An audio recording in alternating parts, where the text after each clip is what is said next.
क्योंकि बार बार मुस्लिम तुष्टिकरण के आरोप आपकी पार्टी के ऊपर लगते रहे हैं, लेकिन मुसलमानों के लिए जो काम मोदी सरकार की ओर से किए गए हैं, जल्दी से मैं आंकड़ा दे देती हूं। शुरुआती 5 साल में मुस्लिम कल्याण में मोदी सरकार ने 22,000 करोड़ खर्च किए थे। उसके बाद और भी पैसे खर्च किए गए, मदरसों का आधुनिकीकरण किया जा रहा है, एक के बाद एक कई कड़े और बड़े कदम उठाए जा रहे हैं। ऐसे में खुद अपने लिए आप 2023 को किस तरह से देख रहे हैं? किन किन राज्यों में ज्यादा संभावनाएं वारिस पठान की पार्टी को नजर आता है? एक तरफ बीजेपी है, दूसरी तरफ कांग्रेस जैसी पार्टियां, आप क्षेत्रीय दल भी विस्तार ले रहे हैं। ऐसे में वारिस पठान की पार्टी क्या वो कमाल कर पाएगी जैसा कि बिहार में 2020 में आप लोगों ने किया था? चित्रा जी, सबसे पहले तो आपको, तमाम को पैनलिस्ट को, पूरे देशवासियों को नए वर्ष की बहुत बहुत शुभकामनाएं, हैप्पी न्यू ईयर। और हम तो यही चाहेंगे, अल्लाह से दुआ करेंगे कि पूरे देश में अमन और शांति बनी रहे, सब खुश रहे, स्वस्थ रहे। अब 2023 शुरू हो चुका है। जिस तरह मुख्तलिफ सियासत पार्टियां चुनाव में हिस्सा लेगी, उसी तरह हम भी लड़ने वाले हैं चुनाव में। पार्टी फैसला करेगी कितनी सीट पे लड़ना, कहां लड़ना, कैसे लड़ना।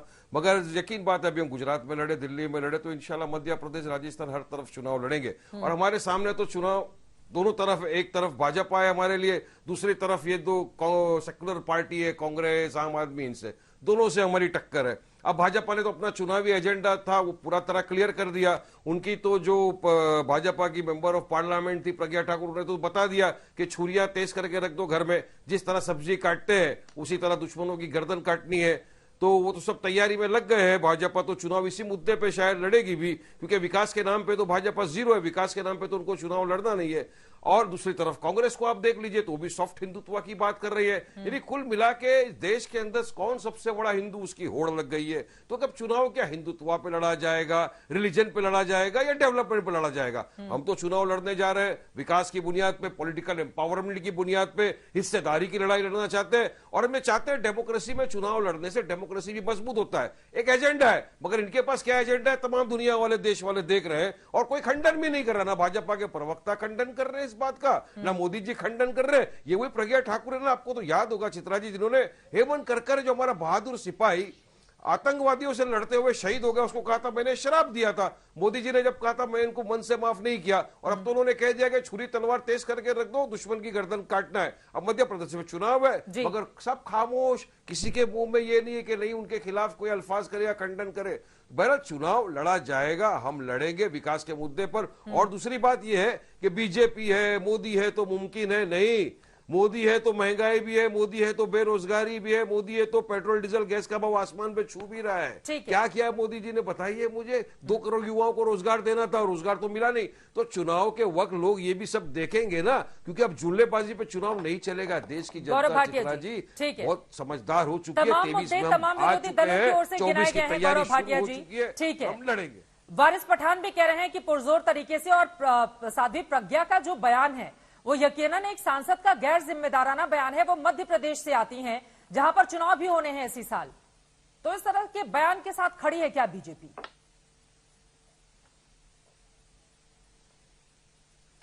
चित्रा जी, नव वर्ष में ये उम्मीद थी कि बराबर से समय मिलेगा। बड़ी नाइंसाफी है कि आपने सारे पैनलिस्ट को समय दिया और सबकी बात का मुझे उत्तर देना है। थोड़ा समय दे दीजिएगा, मैं उत्तर देता हूं। देखिए, अभी वारिस पठान कह रहे थे हम चुनाव लड़ेंगे। ये चुनाव नहीं लड़ेंगे, ये लोग आपस में लड़ेंगे। और आपस में इसलिए लड़ेंगे क्योंकि इनको जनता की सेवा नहीं करनी है, केवल सत्ता का सुख प्राप्त करना है, यही इनका मकसद है।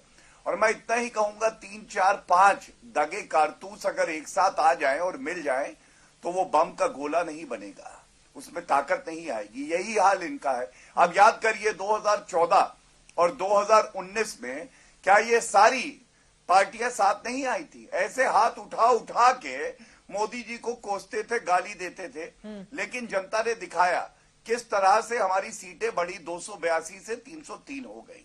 कांग्रेस के प्रवक्ता से शुरू करते हैं। उन्होंने कहा एनडीए के कुछ घटक दल छूट गए हैं। हम हर घटक दल का सम्मान करते हैं, लेकिन हम अपनी विचारधारा से समझौता नहीं करते हैं। और घटक दल की संख्या चाहे कम हो गई हो, क्या यह सत्य नहीं है कि अकेले 303 का आंकड़ा पार करने वाली भारतीय जनता पार्टी है, बहुमत है लोकसभा में, हमारी अपनी ताकत है ये। क्या इससे आप इनकार कर सकते हैं? दूसरी बात, कांग्रेस के प्रवक्ता ने कहा अच्छा काम नहीं बताया। तो मैं पूछना चाहता हूं, जब 220 करोड़ टीके लगे तो क्या भारतीयों को सुरक्षा कवच नहीं दिया गया? अभी कुछ ही दिन पहले कैबिनेट ने फैसला लिया, जो मुफ्त अनाज 80 करोड़ भारतीयों को जाता है वो चलता रहेगा, आगे भी उनकी मदद करेंगे। क्या ये नहीं दिखाता हमें आम जनता की चिंता है? पीएफआई पे बैन लगा दिया। आप बताइए, यही कांग्रेस पार्टी, सिद्धारमैया जी, पीएफआई के सदस्यों पे आतंक के मुकदमे चल रहे थे और वो वापस ले लिए गए थे क्योंकि कर्नाटका में चुनाव था। दूसरी तरफ ठोस इच्छा शक्ति, शांत करा लीजिए। देखिए चित्रा जी, मैं एक एक करके सबकी बात का उत्तर देना चाहता हूं, बीच में ये टोका टाकी अच्छी नहीं लगती है। और ये दिखाता है कि गृह मंत्री अमित शाह जी की इच्छा शक्ति कि पीएफआई पे बैन लगाकर दिखाया, अनुच्छेद 370 संशोधित किया, हटाया, राफेल आए, अपाचे आए, चिनूक आए, चीन को जवाब दे रहे हैं, 1 रैंक 1 पेंशन। ये कुछ काम है, समय और लग जाएगा, लेकिन मैं एक बात जरूर कहूंगा कि देखिए ये पार्टी है। अभी मैं सुन रहा था त्यागी जी को, उन्होंने एक बात उठाई, किसानों का मुद्दा उठाया। त्यागी जी, आप हमारे साथ रहे, बिल्कुल सही बात है। और बिहार का क्या हाल हुआ है, जंगल राज लौटा है, ये भी सब देख रहे हैं। मैं एक बात कहूंगा, किसानों के लिए सबसे ज्यादा चिंता किसने करी? प्रधानमंत्री किसान सम्मान निधि, करीब करीब 2 लाख करोड़ का जो है डायरेक्ट बेनिफिट ट्रांसफर हुआ। ये नहीं दिखाता कि हमारी जो प्रतिबद्धता है वो किसानों की तरफ है। और समय आने दीजिए, बिहार में भी देखिएगा आपका सुपड़ा साफ होगा, क्योंकि आप जंगल राज जो था उसका रिटर्न होने वाले साथी के साथ है। आम आदमी पार्टी अराजक अपराधी पार्टी है। आप याद करिए चित्रा जी, भ्रष्टाचार बहुत बड़ा मुद्दा तो 2023 और 24 में रहेगा। सतिंदर जैन कट्टर बेईमान, मनीष सिसोदिया एक्यूज नंबर 2 कट्टर बेईमान।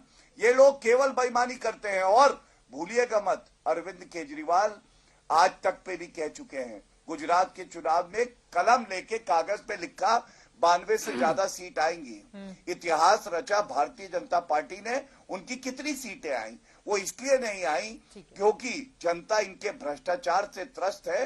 अरविंद केजरीवाल जी मस्त हैं। इसुदान गाडवी जो इनके मुख्यमंत्री के चेहरा थे, वो चुनाव हार गए, गोपाल इटालिया हार गए।